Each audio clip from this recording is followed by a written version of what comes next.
You bye itel. नमस्ते, मेरा नाम सोनल है और आप देख रहे हैं ललन टॉप का डेली फाइनेंशियल बुलेटिन खर्चा पानी।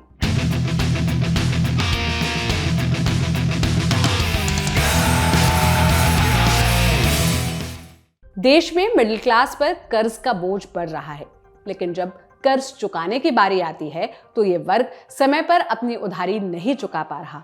रिजर्व बैंक ऑफ इंडिया की तरफ से हाल ही में जारी फाइनेंशियल स्टेबिलिटी रिपोर्ट में इस बात का खुलासा हुआ है। इस रिपोर्ट में बताया गया कि पिछले 3 सालों में 5 लाख से 15 लाख रुपए और 15 लाख से ज्यादा सालाना कमाई करने वाले लोगों पर पर्सनल लोन का बकाया बढ़ा है। रिपोर्ट के मुताबिक 5 लाख से 15 लाख के बीच सालाना कमाई करने वाले लोगों पर पर्सनल लोन के बकाये में इस वर्ग की हिस्सेदारी सितंबर 2024 तक 11% बढ़ गई है। इस तरह हर साल 15 लाख से ज्यादा कमाने वाले लोगों की पर्सनल लोन के मद में बकाया हिस्सेदारी 9% बढ़ी है। कुछ दिन पहले भारतीय रिजर्व बैंक ने समाचार पत्र इंडियन एक्सप्रेस को एक आरटीआई के जवाब में बताया कि पर्सनल लोन सेगमेंट पे एनपीए 51% बढ़कर जून 2024 में 11,210 करोड़ रुपए हो गया।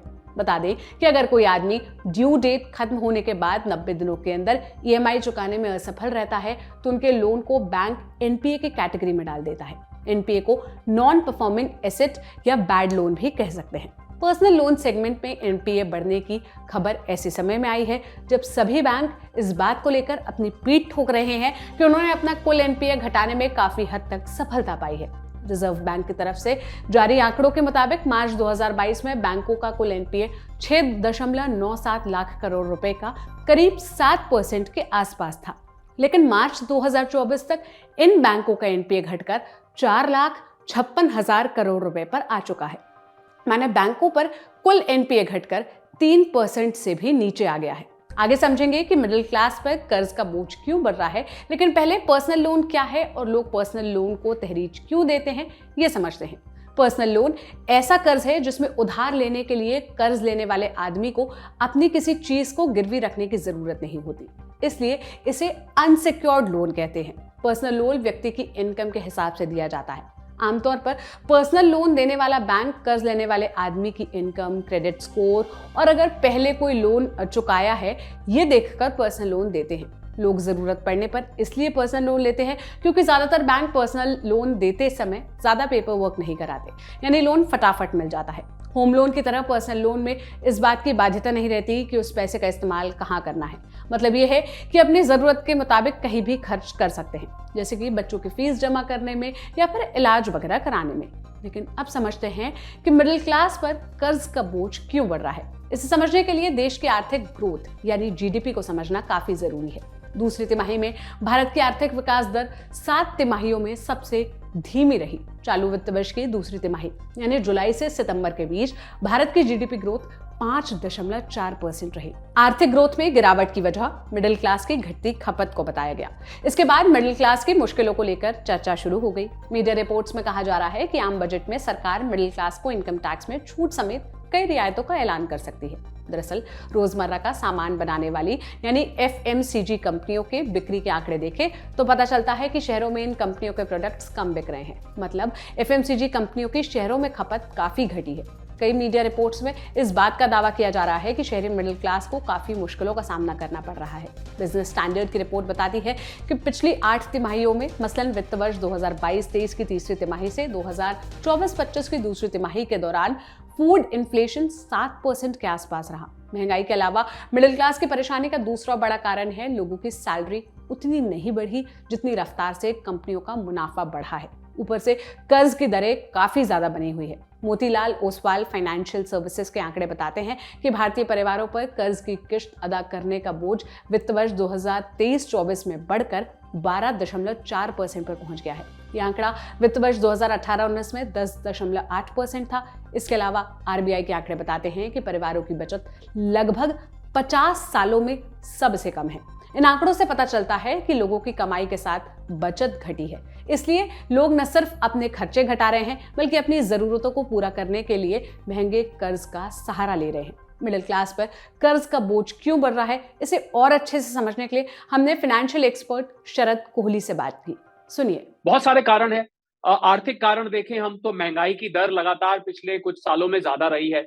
जिसकी वजह से लोगों को बचत कम हो रही है। आप जब भी कुछ खरीदने जाते हैं, मान लीजिए आपको वॉशिंग मशीन लेनी है, टेलीविजन लेना है, कार लेना है, घर लेना है, तो आदमी अपनी बचत की तरफ देखता है, और अगर वो बचत नहीं होगी और आपको वो सामान की जरूरत है, तो आप फिर लोन की तरफ जाते हैं। तो दूसरा, इनकम, जब एक तरफ महंगाई बढ़ी है, इनकम उस प्रोपोर्शन में नहीं बढ़ी है।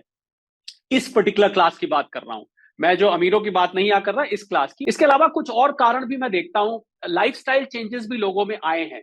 अब एक आदमी है जो पहले शायद छाल में रहता था, वहां से वो किसी अच्छे मोहल्ले में चला गया, वहां पड़ोस के यहाँ वॉशिंग मशीन भी है, बड़ा टेलीविजन है, एक छोटी गाड़ी भी है या मोटरसाइकिल है, तो उसका भी मन करता है भाई जैसे पड़ोस में हम रह रहे हैं वैसी हमारे पास भी चीजें होनी चाहिए। इंटरनेट टेक्नोलॉजी के एक्सपोजर से भी मुझे लगता है फर्क पड़ा है, क्योंकि लोगों के पास आज इंफॉर्मेशन ज्यादा आ रही है, आसानी से आ रही है। उसको देखा देखी जिसको कहते हैं, देख के आदमी का मन करता है कि मैं भी ये चीज इस्तेमाल करूं, मुझे भी इस चीज की जरूरत है। वो भी एक कारण बन के आया है।